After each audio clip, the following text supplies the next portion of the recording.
You've mentioned you've competed in a couple of them. So it wasn't that when you completed the first one, it wasn't so much that, wow, this thing is just ridiculous. So I never expected this. You have the opportunity, as we each do, to sort of say to ourselves, gee, that was tough. That was horrible. I really hated that. But you know what? I want to get better at it. So I'm prepared to put myself back through it. And as you look at the three modalities that you go through, so in the water, there's resistance. When you finally get your feet on the ground, I'm going to do this a little out of order because there's a process that I want you to go through in your mind. So when we're in water, we're outside of our control. We can't touch the bottom. There's other people that are around us. We're out of our depth, so to speak, and we can't see exactly where we're going, but we just kind of trust that we're moving in that right direction. But when your feet hit solid ground again, you've got a stable platform. You're able to push forward. You can generate friction. You can propel yourself forward without the resistance that the water provides. And again, your depth of field is increased, which allows you to focus on your own rhythm than the rhythm of the water and the flow of the water that you're fighting with. Then if we progressed to elevation aspects, you get onto a bike, you lift your field of vision, and you can now apply this fantastic principle of leverage that takes your effort and your energy and spins something else to it and allows you to move with greater ease. And so your ability at that point to possibly just maximize your energy and increase your sensory volume just allows you to appreciate maybe a little more of whatever else is around you. And your brain translates depth of field back into confidence, faith, and trust. And when you break down and recognize that the challenges ahead of facing them, as you try to do the best that you can, you go identify that stress then is simply a chemical response to exertion placed on your mind with the decisions that you need to make. And so there's this conflict between what you perceive and what is actually the reality, and you can allow yourself to settle back in. So your second swimming event, I would dare say, you were a little calmer about it because you felt a little more confident in your ability and you were aware you'd experienced that, but that wasn't enough to put you off. And so you grew from that. You were able to then push yourself forward a little better. Is that what you have found? Yeah, 100%, mate. My first Ironman swim was in 2017, my first Ironman. I'd done lead-up events to that. So I'd got the feel, but not at an Ironman level with 1,000 other people around me. 2017 was probably the worst conditions New Zealand Ironman had ever faced. So where, you're almost swimming in surf on a lake in Lake Taupo. Yeah. They nearly called it off. But I had in my mind that there was no way that I was going to waste the last 9 months, and there was no way that I wasn't going to finish the day, I had a chronic chest infection, but I just had to go one arm after the other.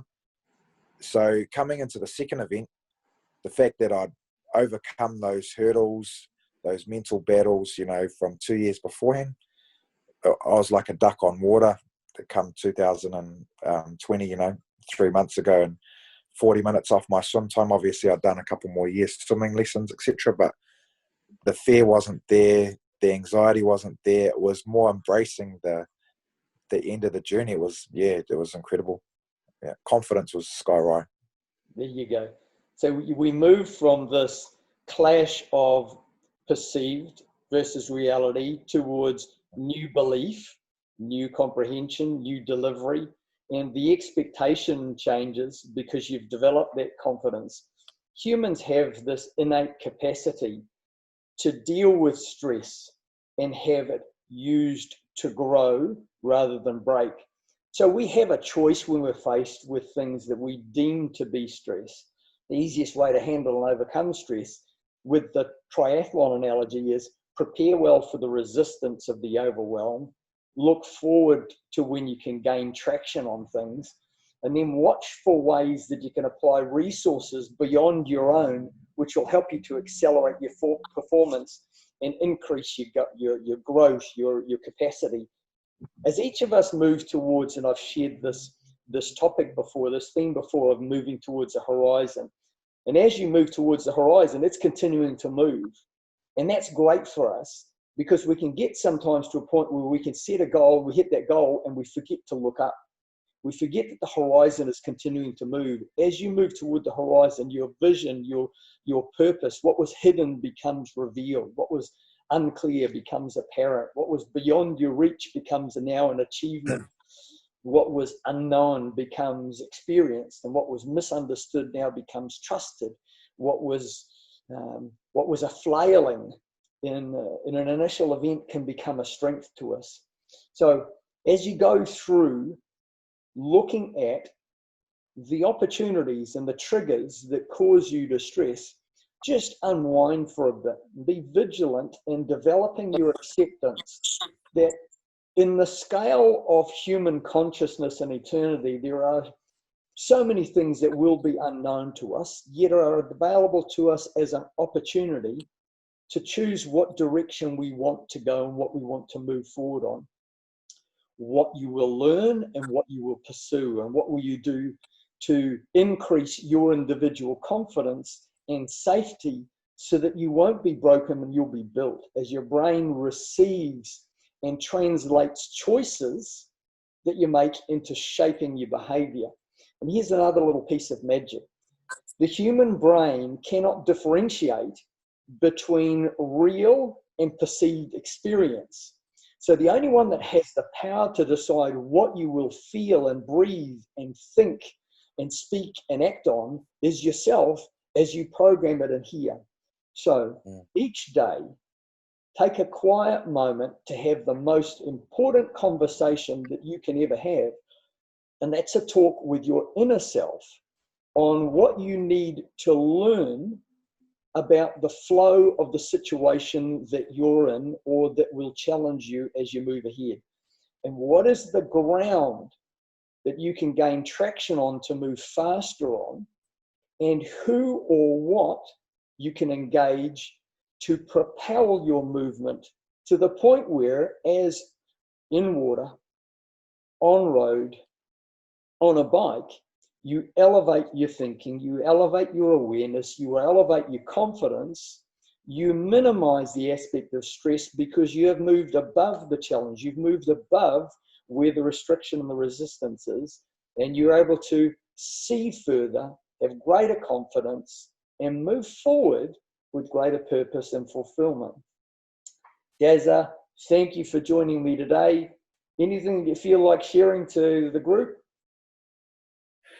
I think, all of what your words of wisdom there, Matua, they've certainly had a spot for me as well. So I'm all about growth, and what you were speaking about, I'm going yes, yes, yes. The one that I sort of, and it's an old rugby adage that I carry through everything I do, and it's the old control the controllables. And if you're in a world of hurt, in my really early days of triathlon, I wanted to hop off my bike and just chuck the thing off over the side of the road. And a friend of mine, she came up beside me and said, "Change your mindset." And that's all that I did. All those hours of training, when I started to feel in that dark hole and in that world of hurt, I always had that little thing in my head saying, "Change your mindset." And just be grateful that you're there on the day and your body's allowing you to do it. And that's for me. One of the most gracious things that we have is when we buy a product that's new to us, there's an instruction manual. And unfortunately, people don't use the instruction manual that they have up here. They try and operate from ego. They try and operate from watching somebody else and thinking that that's sufficient. We have this fantastic machine up here. Human science hasn't been able to duplicate it with all of the marvelous things that we've been able to accomplish, and telescopes and rockets and spaceships that can journey out into the vast expanses. Each of us are a particular example of magnificence in ourselves. And as we learn to use what it is that we have available, we'll learn that we don't need to be dealing with stress. There are things that are outside us, as you say. We can just accept that those are not my responsibility. I'm going to focus on the things that I have the responsibility to focus on. But as people do focus on that responsibility, there's aspects of where they are and how they're able to grow. And this aspect of stress, I heard, I'm not sure if you know or have heard of Nathan Hellberg. He's the founder and CEO of ZOO, ZUU. It's primal movement aspect. Yeah, I know the zoo. Yeah, I've done a zoo workout. So Nathan shared a post not too long ago that I saw, and he spoke about the same thing. This is this aspect of stress that will break you and stress that you grow from. And so this is that message that I wanted to share. Stress is not something to shy away from, but look at how you can embrace stress to grow from and be used as a platform to move forward on. Live, love, and serve. I wish you all a fantastic week. Kia ora, my friend.